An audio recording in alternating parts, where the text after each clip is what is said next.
ओकर बबुआ के संतान का देखी मर जाला रे ना मत गोदिया समाज के बुआ दे। ऐसा भी आदत है हमारे उत्तर प्रदेश का ही इतना स्टाइल है। पता नहीं प्यार ऐसा नहीं होना चाहिए कि गांव की भौजी को लेकर भाग के ये भाटा पर आइए तो पंचायत हो, ऐसा प्यार में बिस्लट होता। प्रेम ऐसा करा कि जिंदगी सुधार जाए, प्रेम ऐसा करा कि जिंदगी सुधार जाए। केहू के बहन बेटी के गलत में नजर जाए आ कहीं कुआं लगी के चक्कर में तो और मेहरारू आग लगा के न बढ़ जाए। अरे पति पत्नी का बंधन साथ निभावा के सातों जन्म तक कर जाए।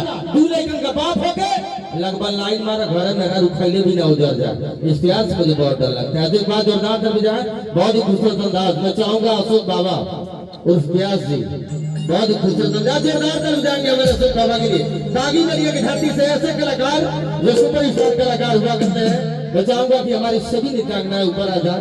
आदरणीय आप लोग बहुत खूबसूरत अंदाज। क्या बात है, क्या बात है।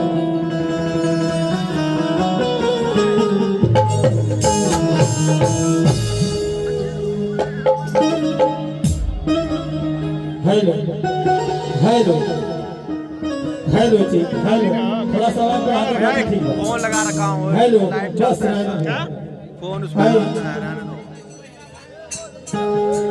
सर्वप्रथम